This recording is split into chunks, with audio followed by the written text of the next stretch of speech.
Hey, everybody, welcome to NextGen ProServ podcast, a podcast where I'm bringing in industry disruptors and really influential professional services leaders.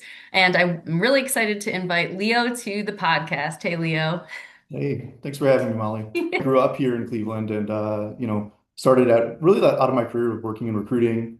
Joined Rosetta Brulance like early on in 2006 as we were kind of building the first e-commerce and websites of the world. It's so weird to say that like in 2006 we were putting like the first websites on the map, but here we were doing it. And yeah, I worked with Rosetta for I think 5 or 6 years here in Cleveland, and then we'd acquired a company out west in California called Level Studios, and they transferred me there. So I started out 4 years in California, had never really been west other than just quick vacations. And there I Mhm. was kind of shaping a new organization that we had just acquired and kind of helping build out the recruiting and operations out there. And yeah, working on some really cool clients. We did work with Samsung and Level Studios. We also worked with Apple and a variety of kind of like big brands, and Yeah, I eventually remember acquired by that. Razorfish. Yeah.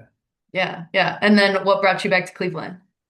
Family, we're just getting older, my wife and I, and seeing our parents get older, and we just wanted to be closer to home.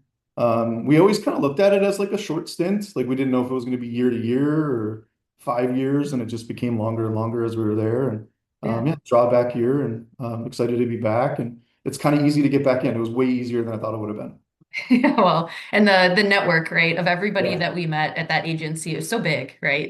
Yeah, I think they're everywhere. They're still local. They're still like accepting and helpful. And yeah, it's been a great group. I'm lucky. Like I think we're all lucky to kind of grow up in that world of like really solid professionals, really, I always consider like up and out people that were like driven, career minded, competitive. I think we learn a lot from each other and we've grown a lot together. And it's so interesting too, like to highlight the early dot-com boom, how we started our careers designing websites and mobile apps. And now here we are today, kind of flexing in the AI space and figuring out what that's going to mean for professional services, right? Yeah, definitely. There's been like a big AI, e-commerce, mobile apps, all that stuff. It kind of all feels similar. Like especially, I think a lot about like mobile apps. Probably 10 years ago when everybody needed to have an app.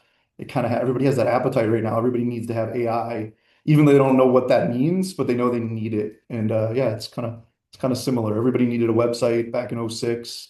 Yeah, it's kind of that thirst is all over again. Yeah, yeah. And tell me a little bit too about what you're doing now. Yeah, so I'm at Recess Creative.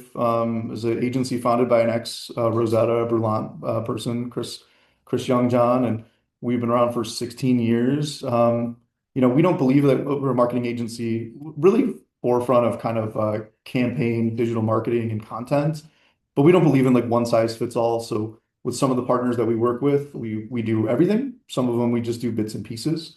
So it's a nice kind of breadth of things that we're capable of. We've really expanded the last few years, I think, in like content development, specifically video and photography and more kind of engaging components. We've always historically been really strong in creative and brand and awareness campaigns, and telling other people's stories. I think that's the hardest thing most organizations have to deal with is like, how do I tell my story? And it's amazing how many rooms I've been in with like strategic leaders that can't tell their own story, and we can really distill that and bring awareness for all the partners that we have. Yeah, yeah, that's so great. I love having you guys in my back pocket too for Mhm. advice and everything design. And we're definitely trying to figure out what's our niche op mentors and how do we show up in the marketplace and how we address our customers' needs and tell that story. And it's just exciting to have you on the podcast and feature you guys too. Cool. Yeah, thanks. And a little bit in your role too. I mean, the kind of single thread for the professional services podcast is just talking a little bit about what we're seeing, how we're shaping sales process and contracting and quotes all the way through to how projects get executed through to financials, right? Invoicing and recognizing revenue. Yeah. Just in your role in the leadership team, what kind of focus do you have from a revenue standpoint and delivery when it comes to operations, just in your role with the company? Yeah, for the most part, everything. Like I work really with Okay. all aspects of new business development. I spend a lot of my time prospecting, which has changed a lot in like the near 2 years that I've been here. Like I used to do a lot more just trying to get familiar and figure that out. And I've become a lot more focused and strategic about who we try to partner with, Hmm. especially just because we're really Ohio based, we're regionally based. We don't have a specific kind of category that we focus on. Strategically, we don't want to. I think our team would get bored if we said we were all healthcare or if we were all finance. We do everything. Um, and we learn a lot from each other, our clients, our partners in that space. We can learn a lot about, how maybe a health tech brand attacks the market versus, a restaurant or a bar, and we can kind of share those ideas. So yeah, it's been a lot more strategic. I think in the last year, I've been building a lot more like strategic lists and focusing on partners that we kind of really ideally want is more than anything. Okay. Yeah. Yeah. And from that standpoint, I mean, when you take that prospect list and you're even comparing to like case studies and what have we been delivering in the, all the years you've been in business, how long? You said 16 years. six, yeah. It's you have so many good examples to pull from, but then Yeah. as the technology changes and the methodologies evolve, can you even talk a little bit about like, the creative portion of the way you deliver projects for customers and how are you shaping and crafting deals so that it's a little open-ended and leaves for that creativity, but then you still have a scope of work to deliver on. Can you kind of share that with the audience? Because I'm Yeah, sure it's from a professional services standpoint, people are kind of looking at a creative agency with a different lens. Yeah, it's hard because we never know what the budget is going in. So you'll see a lot of our proposals will have, we do a lot of stuff like that's retainer based, so a lot of like monthly fees, and we do a lot of ranges, we do a lot of scales, we do a lot of guessing just because we don't know what the problem is until we get to have that third or fourth conversation. We have some assumptions. We can do a lot of outside auditing and looking and reviewing, but we just don't know. So that's the hardest part, I think, with my job is going in is like, how do we really figure out how to sell this work? And a lot of the times we will sell it at a price and then it'll either grow in scale or kind of change altogether. It's not uncommon. So Yeah, yeah, yeah. it's tough. It's definitely because yeah, like you said, it's not just about the company's problem, but it's the market's problem too. Our audiences and our market changes so much year to year or month to month, and that can change with like an algorithm shift Mhm. in the social network. Right now we're seeing, videos amplified on social media. So if you're not doing that, and hence why you're doing this, Yep. it's a big thing. So yeah, it just the market shifts as well as the audience shifts, and we need to stay ahead of it. Yeah, yeah. I mean, my burning question for op mentors, right, and speaking with you is how do you keep it all organized? So, I've shared with you before, we're Salesforce and Certinia, so we're very Mhm. used to accounts and tracking opportunities and a very specific scope of project work for hours to create an invoice, right? It's either hours based or phases of work. What do your customers expect from you from managing projects, reporting on outcomes or hours, or, what does that look like from our traditional tech days Mhm. to now being in a creative environment? Yeah, what we do is fun. I mean, I think coming back from like the tech days, maybe not as fun. I think what we do is super fun. So, we typically meet with clients once a week and kind of give them a download on what's happening and what we need from them.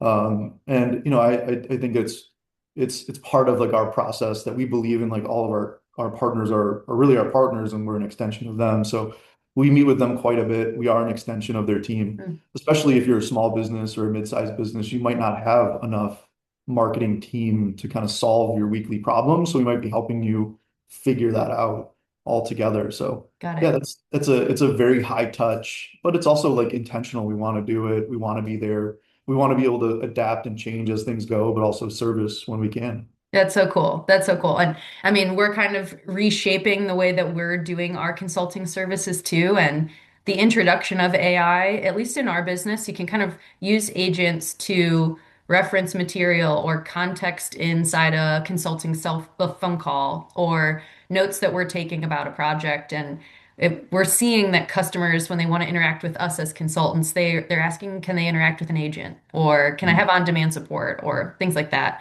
So it's really unique, the kind of the lens in industries where we're viewed more as kind of consultants that might be difficult to reach or lots of clients and projects. And your business model is actually more framed on that high touch, we're a part of your team. So even from that standpoint, do you think AI will be a part of your delivery model in the future or more just like a tool that your designers and team members are kind of using? I think the time that we use it is not too different than a lot of other places where it's a starting point for us typically. Hmm. It's maybe like a proofread, a launch point, but I don't know. We haven't really seen it take flight in our world. And I think that part of that is just it's not there for creative yet. I think what we're looking at is like we look at our contacts as really high value contacts. And if there's any kind of AI junk in that, it's really bad for us. And Okay. we That's, wouldn't we yeah. wouldn't do it. So Yeah, yeah, it's that's so tough. interesting. And we'll be curious too to watch different industries and how they interact with it. And I mean, especially from a services standpoint, the original ask is I want to interact with a human, right? I Mhm. need help, I need a partner, I need support and expertise I don't have in-house. And that's like the root of services. And it's kind of interesting to see the shift with the demand for agents, or maybe even to your point, like the restriction of agents in your offering. Well, we know change is coming. We just don't really know what Oh, it is wow. yet, right? Like Yeah, yeah. it's like we go back to the mobile apps thing. Everybody thought 10 years ago they needed a mobile app. And I think the way that kind of responsive web has come, you don't really need it anymore unless you have a specific reason. And I think that we have to see what AI does. I think we could see it an agentic future where it's agents talking to agents. It's hard to visualize what that looks like yet until you see the users adopt, and then you see kind of the high end users or like the early adopters adopt, and then you see what the rest of the masses do. It's tough. It's tough to know, but it's something we're constantly thinking about. Sure. Yeah, yeah. Everyone I bring on the podcast too, they're either jumping head first because they're in that early wave, and then I ask them the probing question, like, where are you learning everything? Is it hands-on and experiences and kind of that Q&A style of testing a hypothesis, and your customers are along for the journey? Like they're willing to invest some R&D, let's go try. And then Yeah. those late adopters that are, a little bit more, I'd like to do something that's tested or documented really well. And when I talk to these people, I'm asking, like, where are you learning everything about AI? And it's podcasts, it's people, it's Mhm. experience. Someone said they are not reading books the way they used to in their professional career because Hmm. by the time an AI book is published, it might even be outdated or just Yeah. different. And so, Well, it's just a question interesting. for you, like, how are you meeting people interested in AI, or how are you learning in general? Yeah, I'm an annoying early adopter. Like I'm always kind of that person that's like trying to do the new tech thing. Yeah, yeah. Well, So we, Samsung and Apple, it's in yeah, your blood. it's an expensive hobby. But it's weird because I had a conversation with someone last week. We were talking about AI and like we had no overlapping tools. Like he used Claude, Really? I use Gemini, like I use ChatGPT as my backup, and he used Anthropic, and it was just I didn't even know how to talk to him. It was weird. It was like almost like a developer speaking about a different developer language. We could talk about the functions and the use, but we Hmm. couldn't share kind of tips and tricks. We were talking about I build a lot of agents in Gemini to kind of help me with my Hmm. called gems. And then like I think just the whole approach in building gems is different than a lot of other things. And we couldn't speak kind of the same language in terms of like trying to think, figure that out. It felt like we almost needed a whiteboard to kind of sit down with each other. So it's hard. I think for me, a lot of it is in a vacuum, just figuring it out on my own, talking to my AI to kind of help me think through things I'm not thinking about. It's a Yeah. weird world right now. And obviously like podcasts and things like that, and a lot of YouTube videos of just how do I do this? And yeah, it's tough. It's a time of change and uh, Yes. yeah. Yes. And I feel like every 30 days when I come up for air, it's different. How I Mhm. was interacting with it before and what I'm using. And yeah, I completely empathize with that because trying to learn, at least from a functional standpoint, right? I'm not a technologist, hands on keyboard anymore. Um, so staying relevant, I'm trying to learn all the vernacular and the language and the methods, right? And being able to sell that to customers. We're running just as quickly on the sales and marketing side than building and keeping up with what's going on in the market. So Yeah. Well, that's what's super your interesting. what's your day to day? What are you using? Right now, I'm just a ChatGPT queen, to be Hmm. honest. So I'm every day kind of training it, my thought process and what I'm brainstorming and what I want.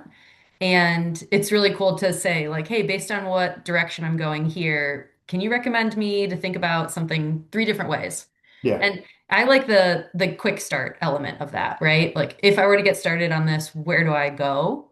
And then I'm like, oh yeah, aha moment. I've done this before. I want to go this path and then refine. Yeah. Um, I am using it a lot to refine messaging too. And I Mhm. wonder if that will be a little bit of a lost art, like from the creative side and content. Has that come up at all in your world? Or is that kind of segmented and different? Again, it's like it's hard because we maybe do a rough draft or an early draft Yeah. and build on it because then you have a lot of brand language, tone, it Hmm. depends on the brand. For myself, even like I find myself rewriting my agents to speak more naturally like I would. So Yep. like even though it's AI, I keep like I argue with it or I give it rules to stop saying AI stuff. Like Yeah. Yeah. it's like weird That's to so say, funny. but like stop using M dashes and like I would never say that. I would never sign an email with best, like all Yeah. the trophy stuff. For So sure. As much as it's like, yeah, get me 80% of the way there and I hope the last 10%, it's still 50-50, maybe even more at that point, you know? yeah, Yeah. yeah. Yeah, yeah. So, what else is going on in Recess Creative World? Anything you'd like to share with our listeners just about the types of projects that you do or anyone that might find your services helpful before we close? We've seen a big push for lead gen lately. So we're just doing a lot of work with paid media, paid social, kind of more local geo-targeted campaigns. We're seeing a huge kind of push for that. And then also we have our content studio, which I think is doing really cool high-end video and photography. It's our Buds and Pals studio. So we're seeing a lot of really cool work come out of there. And it's really fun to see kind of the creative energy coming out of there. We've always, I think, been an awesome brand creative shop, but seeing it come out of kind of like higher value, quick content is fun, and it feels like another evolution in that creative process. That's awesome. Yeah, and I think about you guys all the time and how I can start making the right introductions. I'm sure the podcast will be great for you too. Yeah, cool. Thank you. Yeah, well, thank you so much for joining. I'm sure our listeners have gotten some really good takeaways today about your industry and what you guys do. So thanks for joining. Appreciate it. Thanks, Molly.